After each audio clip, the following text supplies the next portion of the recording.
So we were supposed to start admission of a partner, and in the last class we had started admission of a partner, and I really hope that you have taken the notes. Those notes are quite important.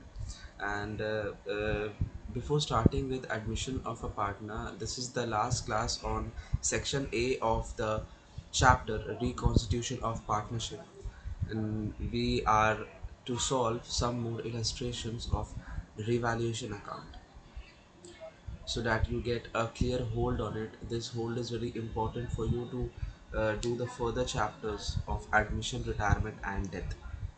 So XYZ are partners in a firm. They share profits in the ratio of 3 is to 2 is to 1. Uh, and the new ratio is 2 is 2 is to 1. So on this occasion, assets and liabilities were revalued. So investment in shares rupees 24,000 was revalued at 22,000. So it's a loss over here, right? Investment was 24, it became 22, so a loss of 2000. Loss means bad thing. Bad thing, revaluation, debit. Good thing, revaluation, credit. Bad thing, revaluation, debit. Okay. Liability for 2000 included in creditors is unlikely to arise. So 2000 was included in creditors, but it is unlikely to arise, means the creditors will never come to ask their money, means I will not have to pay this liability. So liability is reduced. So if liability is reduced, it's a good thing, right? So good thing means revaluation will be credited. Now, stock of 33,000 was overvalued by 10%. This is a tricky thing. It says the stock of 33,000 was overvalued by the 10%. Means the stock which was originally priced for 30,000, it was overvalued by 10%. So how did I get 30,000 over here? So the case given to us says that this stock of 33,000 has been overvalued, means it is valued more than it actually is. So if it is overvalued, means what do you have to do? You have to again return back to normal, means anything should not be overvalued or undervalued.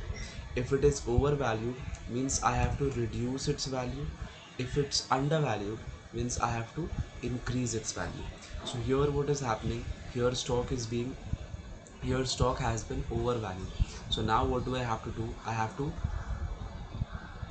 reduce its value, right? So 33,000 of stock was overvalued by 10%, right? So 33,000 is equal to 110%. Can I say that if 33,000 was overvalued by 10%, means 33,000 is equal to 110%.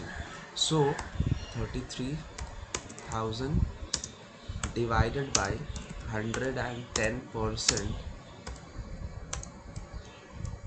it will give you 30,000. Means this is my original value of the stock, and it was overvalued to 33,000. So there is a there is an increase of 3,000 in this. So means what is happening? So the stock is decreasing, therefore the stock has been increased, so the stock is to be decreased now. The stock is an asset. If stock will decrease, means an asset is decreasing. If asset is decreasing or the value is reducing, means revaluation will be debited. Next, commission of 2000 to be received, omitted to be recorded, is to be recorded. So there was a commission of rupees 2000 which was not recorded, it is to be recorded.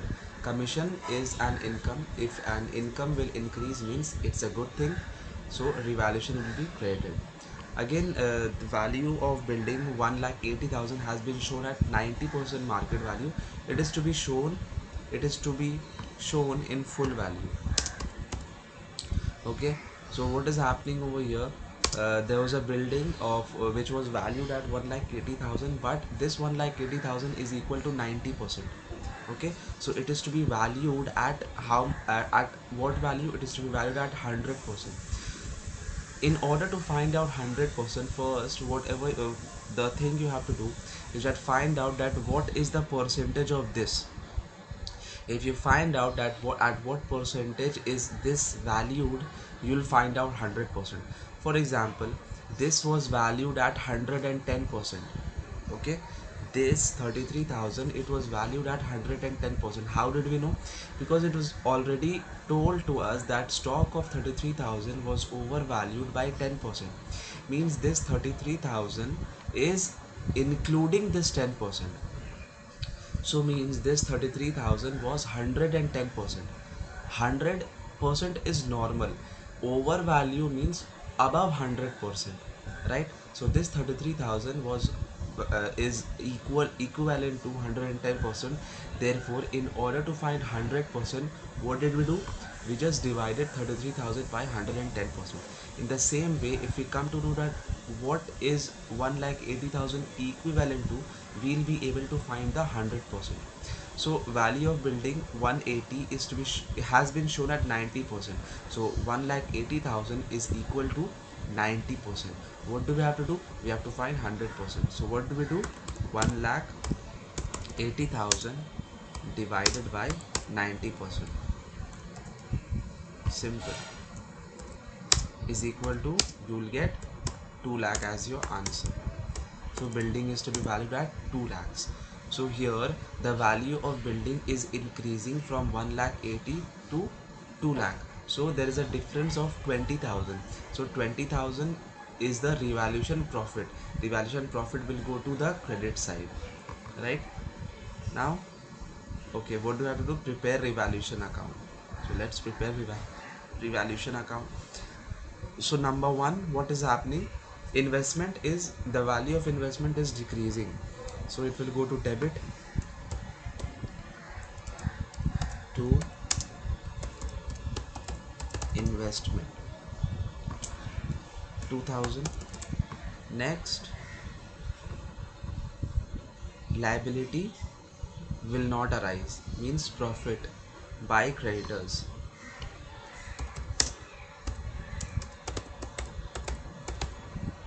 How much? 2,000 again. Next, what do we have? Stock has been, the stock was 33,000, now it is 30,000. So if you see, then stock is reduced by how much? By 3,000.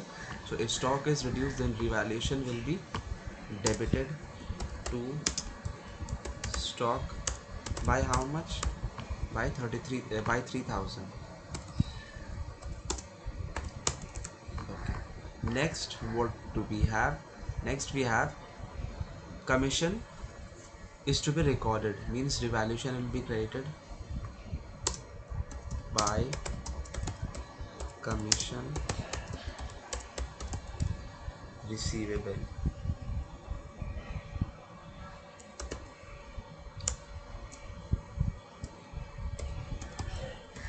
Receivable, how much?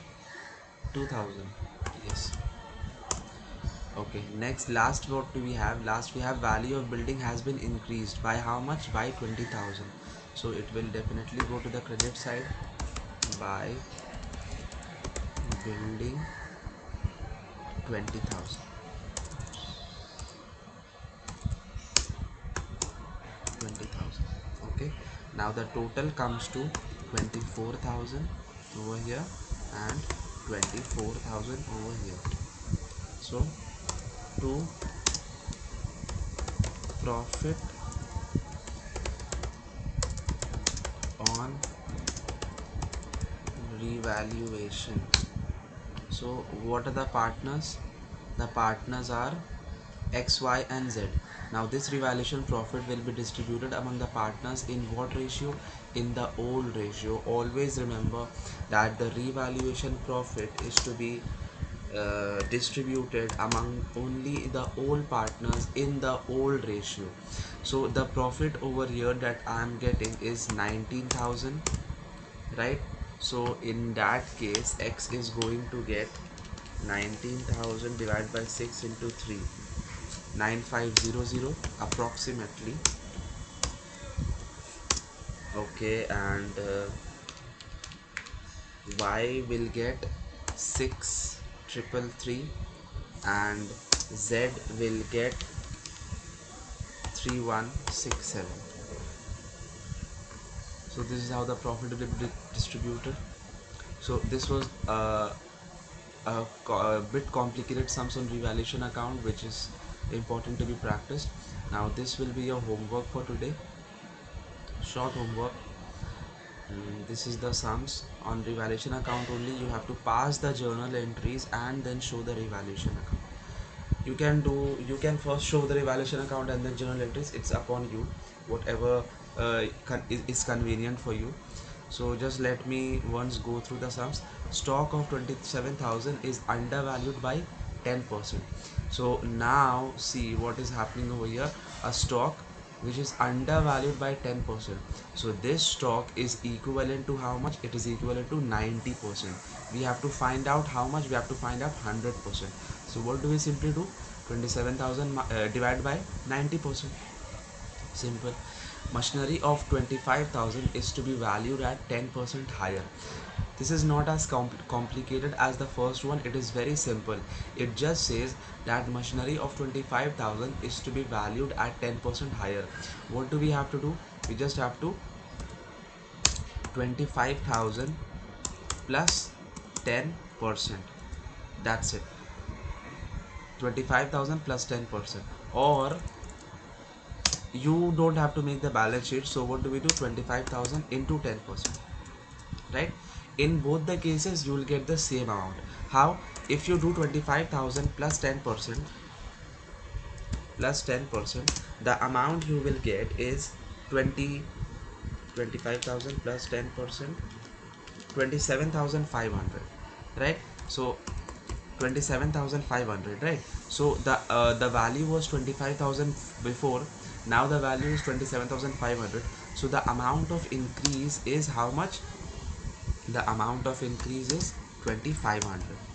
So if you would do 25,000 into 10%, then you would get this amount, same amount, nothing different. Okay. Office premises of 75,000 to be valued at market value, which is 90,000. Very easy. 75,000 has been increased to 90,000. Simple. Provision for doubtful debt. Simple. Unrecorded creditors. So here the creditors were unrecorded, means my liability is being increased now because those creditors were not recorded. They were not in my books. Now when we will record them, then what will happen? My creditors will increase. Creditors means liability. If liability is increasing, then revaluation will be debited. Revaluation charges paid by C is to be recorded. Okay, revaluation charges means the expenses incurred for doing the revaluation of assets. So thousand rupees which was paid by C, this is also an expense. So if it is an expense, means obviously it's a loss. So if it's a loss, then revaluation will be debited. Okay, so this journal entry for this will be revaluation account debit to revaluation charges. Simple, right? Other you can do it. The other journal entries are quite easy. Okay, so please do the homework and positively send it to me at this email address.